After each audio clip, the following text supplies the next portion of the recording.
car swerved and she was thrown with her camera from the car.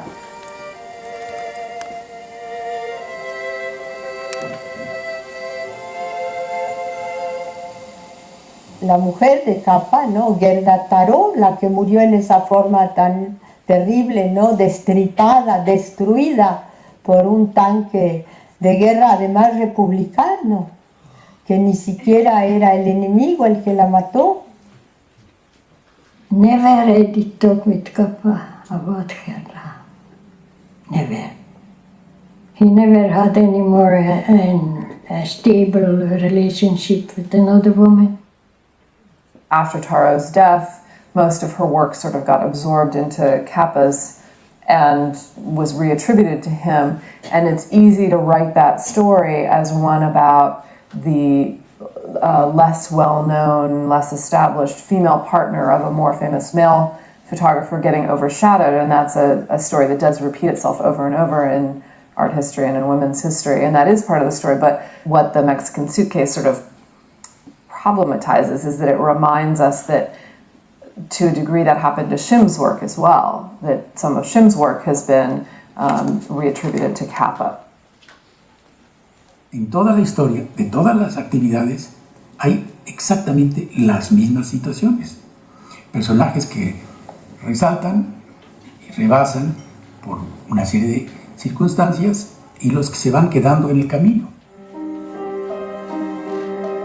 No tengo fotografías porque entonces no estábamos para lucirnos, estábamos para pelear, para defendernos, para evitar que nos mataran.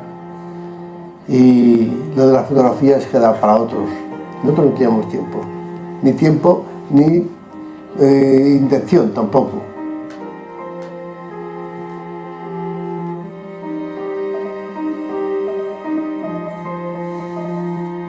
You can build a cultural institution around this, an academic institution that is going to analyze the photos and the lighting, and they're going to say, now this is a typical Kappa lighting, and this is a typical Cathy lighting, and so on. That's bullshit. Then it was important to participate in an active way wherever something was happening, no? And then maybe its political consequences and so on, but there was no big aesthetic idea surrounding the photos, no? Entonces el mito de Robert Capa ha sido tan potente que ha eclipsado a muchos otros testigos y también ha eclipsado en buena medida las realidades de los lugares donde él estuvo.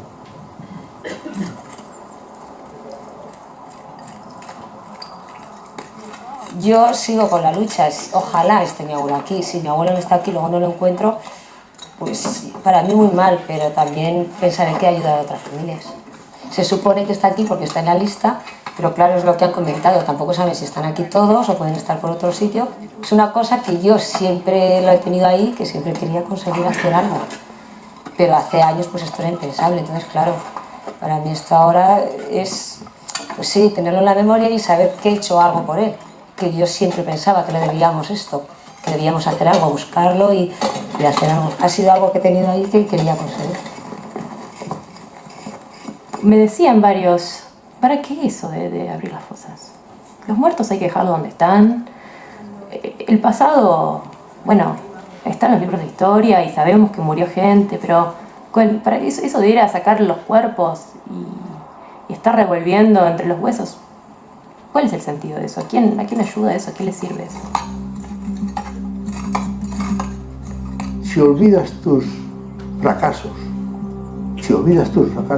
seguramente volverás a fracasar en lo mismo. No puedes olvidar. O sea, no se puede forjar un futuro sin memoria. La guerra y el sacrificio no termina en el año 39, continúa más allá. Los que nos vemos obligados a buscar el exilio como manera de sobrevivir a la pérdida de la guerra, tuvimos que enfrentarnos con situaciones mucho más calamitosas que las que habíamos pasado en España durante la guerra. Por un momento hubo una especie de país, un país migrante que se articuló solidariamente en esas carreteras y que no volvió a reunirse nunca más. Ese país estuvo destinado a irse al exilio. Y esto nos lleva a una pregunta que a mí me parece esencial. ¿A qué país pertenece un exiliado? La persona que se ha ido del sitio del que proviene no deja de pensar en él.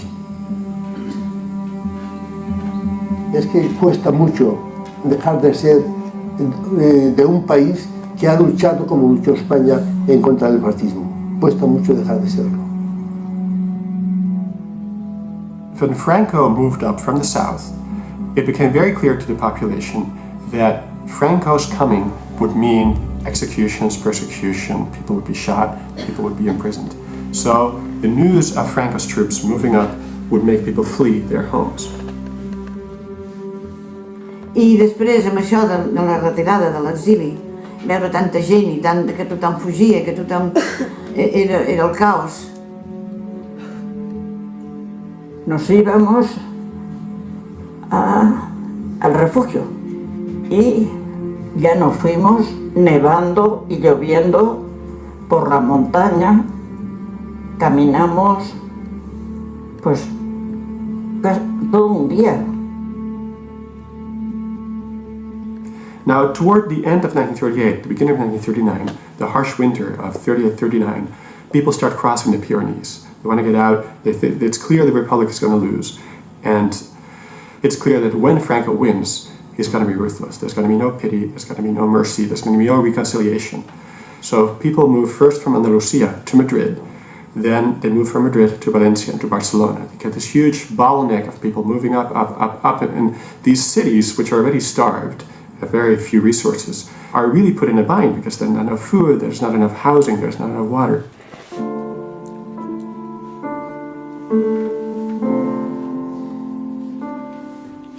Jo no tenia temps de pensar, ni somiar, ni passar, ni res. Jo pensava només menjar, menjar, menjar.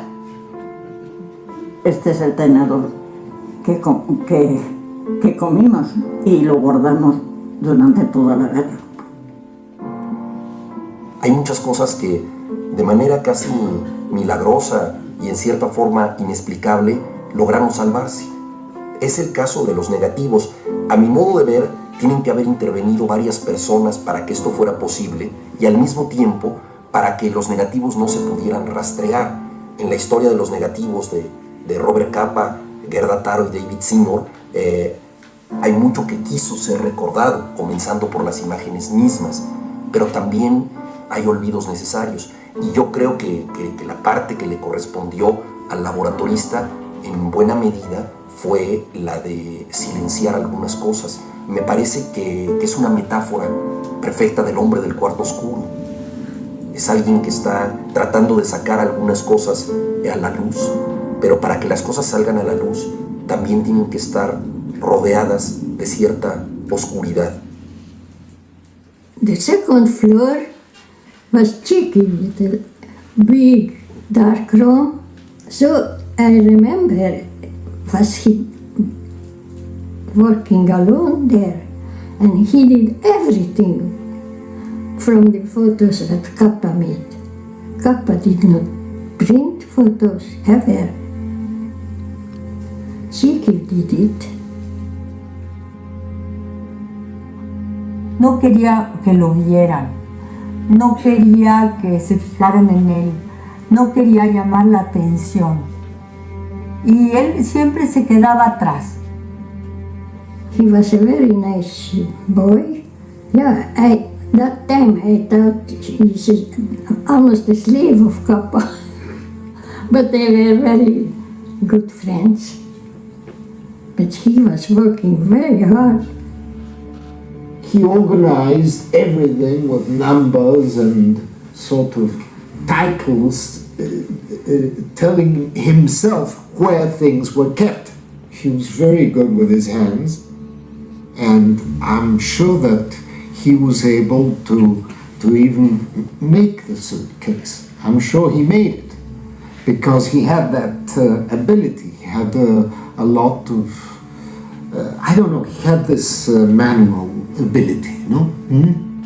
For sure, Chiqui made it, because Chiqui made everything.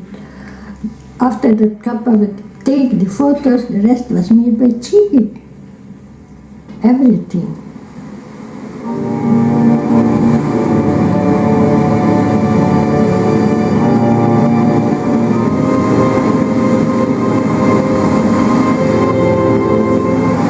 La playa hoy en día ha cambiado muchísimo, ¿verdad?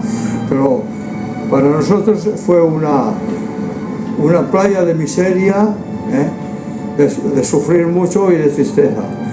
Hoy, los que vienen ahora a visitar estas playas o pasar vacaciones se pueden imaginar lo que ocurrió aquí hace años atrás.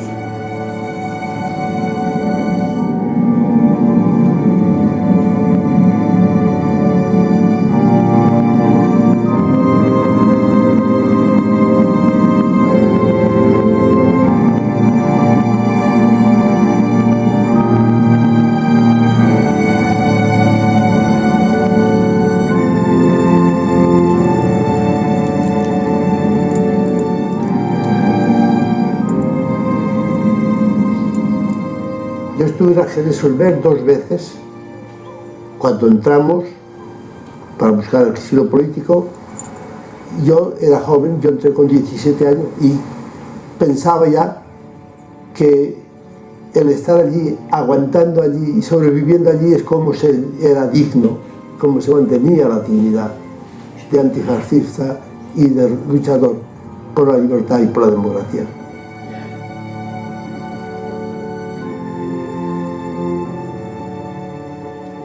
Era un campo inhumano, totalmente inhumano. Había nada más que arena, alambradas, con espinos y el mar, sin ningún techo para acogerte, sin nada para comer, sin nada para beber.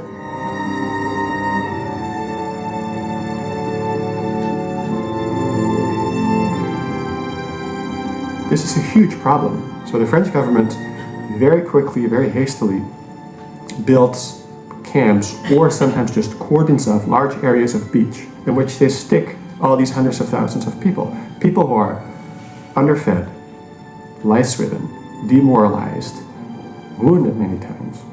And they sit there on the beach in the winter. In the first couple of weeks, 15,000 die because there is nothing, there is not even fresh water to drink.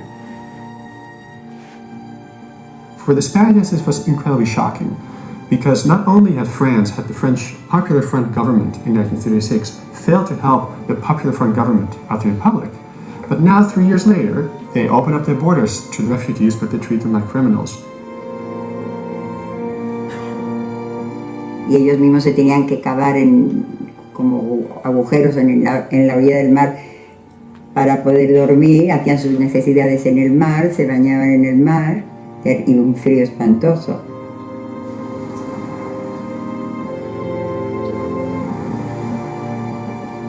Y nos tapábamos con todo lo que encontrábamos, incluso con arena, nos cubríamos de arena con la arena para sufrir menos del frío. Estábamos abandonados completamente. Nadie nos traía de socorro, no teníamos ninguno. Vivíamos como podíamos, casi como animales. Los franceses no ayudaban en nada, los franceses estaban deseando ¿cómo decir?, de sacarse ese peso de encima, era un peso. Muchos, sobre todo jefes y oficiales del Ejército de la República, que creyeron que perdían dignidad, prefirieron regresar a España antes de caer en lo que ellos consideraban que era una indignidad, y regresaron a España y los fusilaron en España.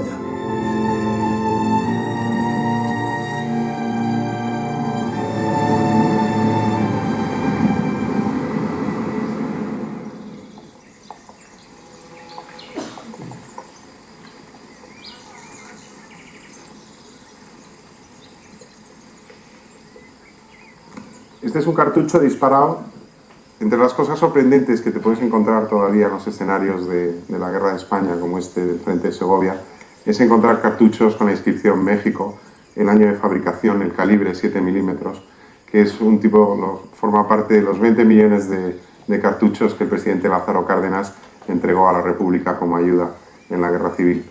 En el Ejército Popular había tal cantidad de armas y de munición de distintos orígenes que al final, entre los combatientes, a todo aquello que no se sabía bien cuál era el origen, qué procedencia tenía, pues se le acababa llamando Mexikansky, que era una especie entre mexicano y ruso, ¿no?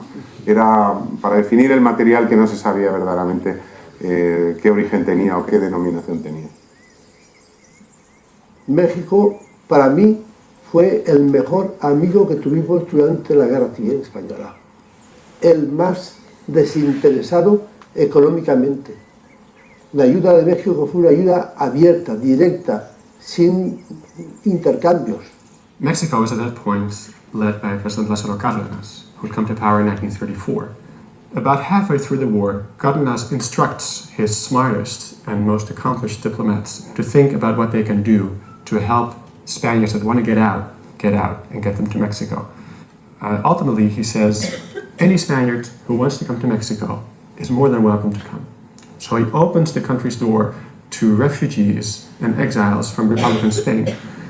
This is an incredibly generous gesture, especially if you take into account that at that moment, in the mid-30s, most other countries shut their doors to refugees. Inmediatamente se van a los campos de concentración con pancartas y con unos altavoces a decir: españoles, México se espera, quien quiera ir a México, México lo recibe con los brazos abiertos. Entonces toda esta gente, él mismo describe que es muy emocionante, muy emotivo ver cómo se reúnen con la cara de tristeza, y al oír que pueden salir hacia México resurge la esperanza.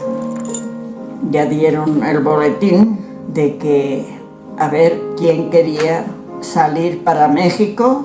Pues yo me alegré mucho, porque tenía mucho miedo el regresar. Así que el venir a México fue una alegría muy grande. Entonces, bueno, frente al consulado había miles de gente, pero sí hay testimonios, muchos testimonios, que a todo el mundo se le atendía con muchísima generosidad. Es la primera migración masiva por motivos políticos en el siglo XX, hasta 1939. Se empieza a organizar la primera salida, que es con este barco, con el Sinaya. Salen trenes y salen personas y se reúnen pues el día que van a partir. El encuentro en sí fue muy triste, ya te digo, que era llorar, abrazarse. Llegamos a donde está preparado el barco, está lleno de senegaleses cuidando como policías, y aquello fue muy emocionante porque había personas que entre familia no se habían visto desde la guerra, esposos, esposas, padres, hijos, y ahí sí fue muy emocionante y nos ponemos a llorar, hasta los senegaleses lloraban de ver el encuentro. Pero ya una vez en el barco, ya te digo que cambió la situación. Es ese contraste, ¿no?, del dolor y la desesperanza a la esperanza de lograr la libertad, ¿no? La gente de extracción más humilde pues fue la gente que o no pudo salir de España, ¿no?, o luego salió caminando, por ejemplo, por Francia, y se quedaron en los campos de concentración de Francia, muchos. A México fue mucha gente, pero fueron muchos con una preparación de intelectuales dirigentes políticos, gente que había significado alguna cosa en la guerra militarmente también, que tenían sus contactos, pero los que éramos españolitos de a pie, los que no teníamos ni graduación, ni demasiados conocimientos técnicos, nos era muy difícil, entonces era imposible.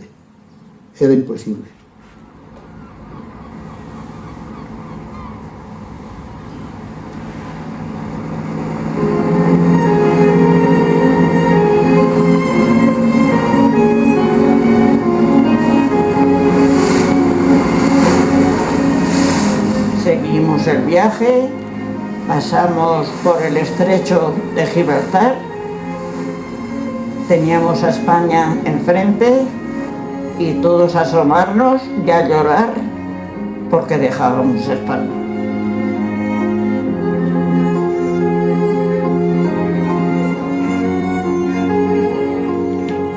También había baile también, y yo como jovencita, pues te puedes imaginar, baile con algún chico aragonés joven de Ayusa, fíjate. México representaba simplemente la frontera donde las cosas dejan de suceder, el lugar donde te escapas y las cosas dejan de suceder. Desde el éxodo forzado en París hasta la diáspora en el exilio, yo creo que podemos hablar de un país intermedio, un país incierto, un país imaginario que solamente existió gracias a los recuerdos, y a los recuerdos pertenecen también los objetos. Bueno, en el boletín que se organiza en el barco, aparece ahí como un reportaje especial hablando de Chim, que es este, ¿no? Dicen que todos cooperen con él porque él está tomando fotografías en el barco. Chim, who was always very good at talking to people and editors and suggesting things, must have heard of this Mexican plan. And so he and the man with whom he had done a lot of the stories for Regal got a passage to photograph what was going on the ship.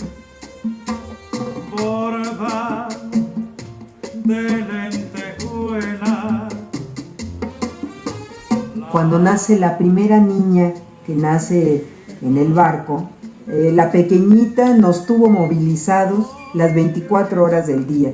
Desfilaron los comités, la señora Gamboa y el fotógrafo Chim, y a ver si así lo celebramos. When they arrived in Veracruz, Mexico, they were very excited. There were lots of people to see them arrive, to welcome the boat.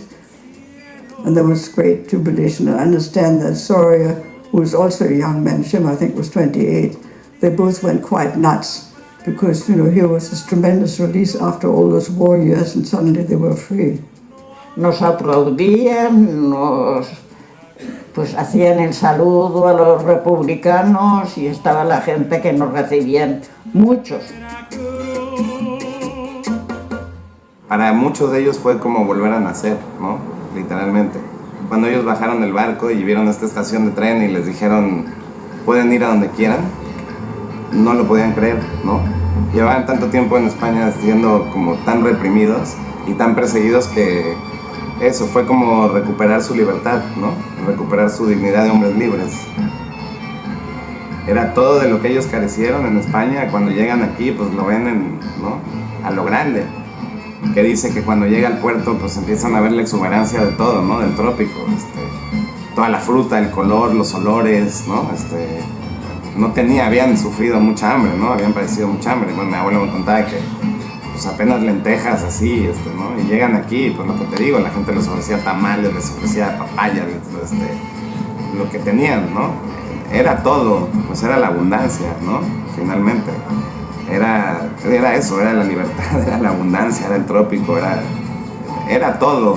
Cuando yo llegué aquí a México, yo pensaba que me iban a estar esperando con un caballo, con un sombrero de chat, par de pistola. Ese era el concepto que yo tenía de México. y me encuentro con una ciudad maravillosa, enorme, con unos coches modernísimos. Todo fue una sorpresa para mí la llegada aquí. Cuando llegamos al colegio, era un colegio activo. Nos reunimos y dije a la directora, hay unos pequeños españoles que han llegado, que son nuevos, vamos a decirles que se pongan de pie y ahora, ¿nos podrán cantar alguna canción de su hermosa tierra? Entonces los tres hermanos nos ponemos de pie, levantamos el puño y empezamos, joven guardia, que esté en guardia, el burgués insaciable y cruel. Entonces las profesoras se quedaron horrorizadas, porque además es una canción comunista, pero francesa. Entonces cuando llegamos a casa, dice mi padre, ¿cómo les fue en la escuela? Muy bien, papá, muy bien, cantamos una canción. ¿Y cuál? Pues la joven guardia con el puño en alto, se quiso morir. Llegar a México fue nuestra máxima.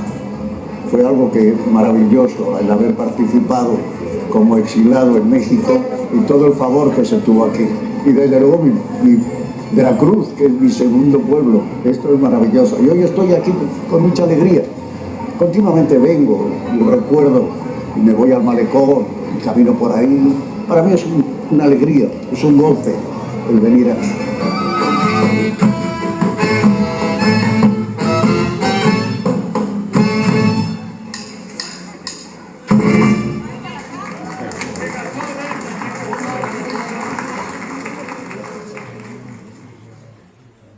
El hecho de que los negativos hayan sido tomados por 3 fotógrafos de Europa Central de origen judío en la Guerra Civil Española, que estos negativos hayan salido siguiendo la ruta de los emigrados y hayan llegado a México, el país de asilo de muchos republicanos, construye una narrativa sobre el sentido de la memoria. Okay, what we know is that you have to connect the dots and the dates. 1940, France falls, Chiki leaves Paris. Chiki must have figured out, it must have become very evident that he was in the wrong place. And the thing to do was to get out of France. They must have all known that the Mexicans were helping people out. So he must have gravitated toward a Mexican embassy. Obviously everybody knew that you could go to Marseille, or you could go to Vichy and talk into the Mexicans, and they would help you because they were already helping tons of people. Story told by Chiki, colleague and darkroom man for Bob Capa. Bob was, this is a quote now, Bob was in Spain, sent his rolls, I made the prints. In 1939, when the Germans approached Paris, I put all Bob's negatives in a rucksack and bicycled it to Bordeaux to try to get it on a ship to Mexico.